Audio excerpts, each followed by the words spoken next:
Welcome back to the deep dive.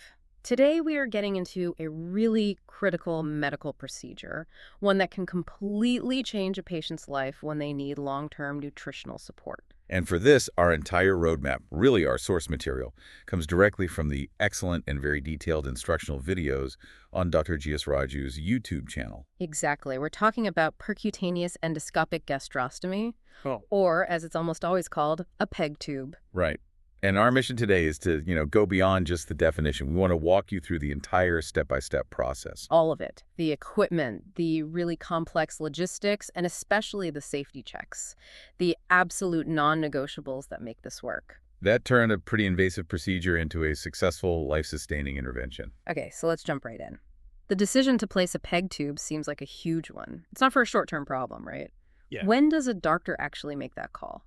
It almost entirely boils down to duration. Not just, how sick the patient is. If someone can't eat for a few days, maybe a week, we have much less invasive options. Like a nasogastric tube, something that goes through the nose? Exactly. A nasogastric or nasojejunal tube works fine for the short term. The PEG. Yeah. Well, that's for when you expect the need for nutritional support to last for several weeks, or more often, for months, even years. So you're building long-term infrastructure. You are. You really are. Okay, so paint a picture for us. What kind of patient profiles typically lead to this decision? Well, the list it's tough. You're often looking at stroke patients who have lost that swallowing reflex and it's just not coming back. Right. Or patients with head and neck cancers. The chemotherapy, the radiation, it can make swallowing incredibly difficult and unsafe. And what about progressive diseases? That's a big one. Think about neurological conditions like ALS, amyotrophic lateral sclerosis.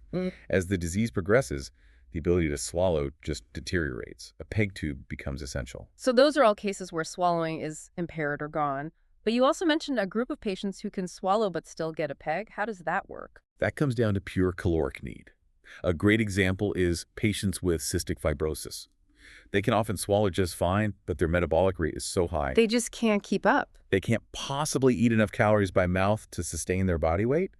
So the PEG becomes a way to supplement, to run feeds overnight while they sleep. It's a delivery mechanism. That makes sense. Okay, so the decision is made. We're moving from the why to the how. Dr. Raju's material points to one absolutely critical step about 30 minutes before the procedure starts. Yes, and this is non-negotiable. Prophylactic antibiotics. Why so important? Because you're performing what's called a clean contaminated procedure. You're passing an endoscope and tools through the mouth, which is full of bacteria, and then creating an opening into the abdomen. So infection is a major risk. A huge risk. Giving antibiotics about 30 minutes beforehand really shields the patient from that risk, especially from their own oral flora. Got it. Now, the hardware, the tube itself. I saw there's a push type, an introducer type, and then the one that's used most often, the pull peg. That's the workhorse, the pull peg. Why is it so common? Because it's generally the most reliable method. The concept is pretty simple. You guide a wire from the stomach out through the mouth, attach the tube to it, and then literally pull it back down the esophagus and out through the new opening in the abdomen. And you have to pick the right size, too. I see notes about 20 French or 24 French. What does French even mean in this context? It's just a unit of measurement for the tube circumference. Think of it like a straw.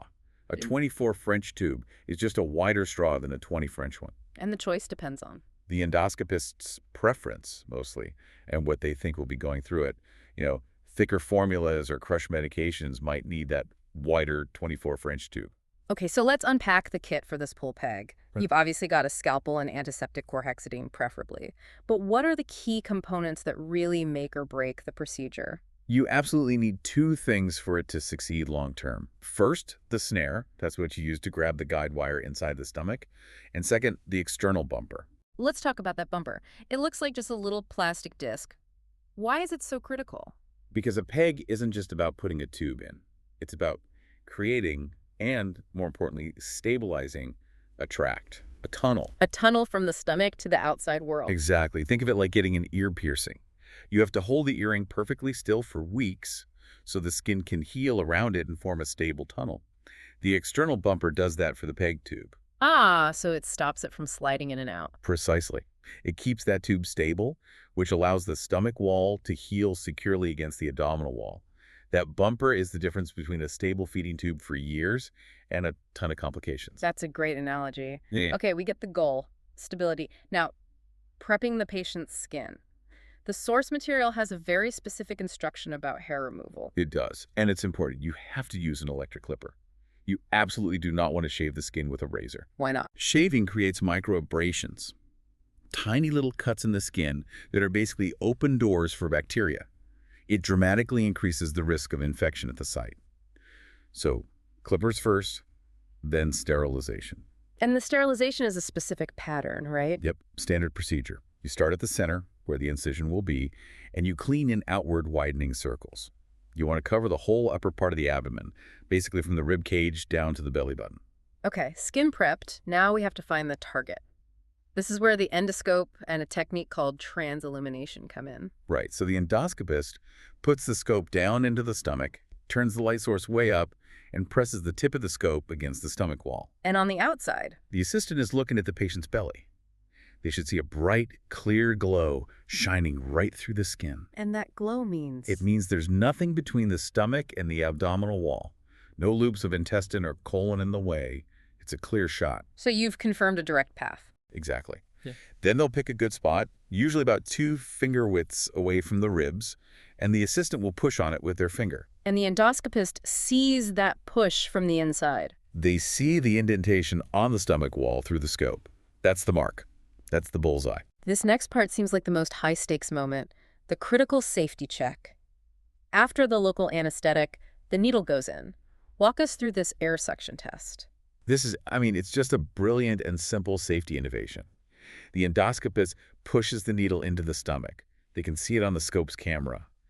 Then they start to pull the needle back out very slowly, While doing what? while applying constant suction with a syringe attached to the needle. And what are they looking for? Air. They're looking for a puff of air to enter the syringe. Here's the key. If they see air come back after the needle tip has left the stomach, but before it's all the way out of the skin, that is a huge red flag, A stop sign. an absolute stop sign. That air means the needle tip just passed through a piece of bowel or colon that was hidden in front of the stomach. Oh, wow. Air should only come out when the needle is inside the stomach. If you get it in that space between the stomach and the skin, you've hit the wrong organ. You have to stop, pull out, and find a new site. Because if you continued... You trap the bowel with the PEG tube, it would cause a guaranteed obstruction, a potentially fatal complication. That little puff of air prevents a catastrophe. That is incredible. Okay, so once they have a confirmed safe site, they make a small incision. Right, about ½ inch, just big enough so the tube can pass through without tearing the skin. Then the snare goes down through the endoscope and is opened up inside the stomach, ready to catch what comes next. And now we're at the main event, the pull-through. The needle cannula goes in, and the snare is waiting. The snare opens, loops around the plastic sheath of the cannula, and grabs it. The metal needle inside is then removed and discarded safely. So you're left with just the plastic sheath held by the snare. Correct. Then the guide wire is threaded through that plastic sheath into the stomach. Once it's in, the snare lets go of the sheath and grabs onto the guide wire itself nice and firm. And then comes the long pull. The really long pull. The endoscopist pulls the entire scope out, bringing the snare and the guide wire with it, all the way up the esophagus and out of the patient's mouth. The assistant helps feed the wire from the abdomen to make it smooth. So you have a wire going in through the abdominal wall and coming out of the mouth. That's the track. Now you have to attach the tube. The endoscopist ties a small, smooth knot, looping the guide wire around the front pip of the PEG tube. Why the emphasis on a small, smooth knot? Because that knot is about to be pulled through the patient's tissue. A big, bulky knot would cause a lot of trauma and bleeding as it's pulled through the abdominal wall. Smoothness is key. Okay, the tube is connected. Time to pull it into place. Right. The tube gets well lubricated. As the endoscopist pulls the wire from the abdominal end, the assistant presses firmly on the abdomen with their hand. What does that pressure do? It helps anchor the stomach against the abdominal wall, making it easier for the tube's internal bumper to pop through into the stomach. The pulling continues until the doctor feels a distinct tug. A tug. And that tells them it's seated properly. It tells them the internal bumper is snug against the inside of the stomach wall. For a thin person, that happens when about 2 to 3 centimeters of the tube are visible. For someone with a thicker abdominal wall, it might be more like 3 to 4 centimeters. Once that internal bumper is seated, they just finish the assembly on the outside. Exactly. The tube is cut to the right length. The external bumper is slid down so it's close to the skin, and then the clamp and the white feeding port are attached. And now we shift into post-op care. Antibiotic cream, some gauze. I see the bumper is kept a little tight at first. Yeah, it's kept snug for the first few hours. That gentle pressure helps control any minor bleeding from the incision. It's like a temporary pressure dressing. And the big question for the patient and family, when can they start using it? Pretty quickly, actually. As long as the patient is stable, feeding can usually start in about 4 to 6 hours. But the care doesn't stop there. 24 hours later, day one, there are some really critical steps. Absolutely critical. And this is where education for the nurses and the family is so important. Two things have to happen. Okay, what are they? First, the gauze comes off, and you loosen that external bumper by at least 1 mark. You back it off the skin a little to prevent pressure sores. And the second thing? The most critical maneuver, and the one that sometimes gets forgotten, is that the tube must be rotated. Turned in a circle. Why? What happens if you don't? If you don't rotate it daily, that internal bumper can start to grow into the lining of the stomach wall. It's called buried bumper syndrome. Man, that's bad. It's very bad. It can cause pain, bleeding, and the tube stops working. Daily rotation is what prevents that bumper from embedding itself. It's vital for the long-term health of the PEG site. It just highlights how this is an ongoing process, not a one-and-done procedure. That patient education piece seems paramount. It's everything. We've covered so much. From the very serious reasons a patient might need one, like ALS or cancer, to the specific tools like that external bumper that create the stable tract, and of course that amazing air suction safety check. It really is a procedure that, while common, depends on these very precise, very sensitive maneuvers. And we take a step back, the entire process is engineered around one thing: creating a secure, permanent connection. A stable tract. So here's something to think about. If the entire success of this procedure hinges on creating this stable, healed tunnel that has to last for years, what does the necessity of creating that permanent tract imply for how we think about nutritional support, especially when we compare it to more temporary methods? It really makes you reflect on the immense physiological commitment the body is making and why that stability is the ultimate goal. Something for you to consider. Thank you for joining us for this deep dive.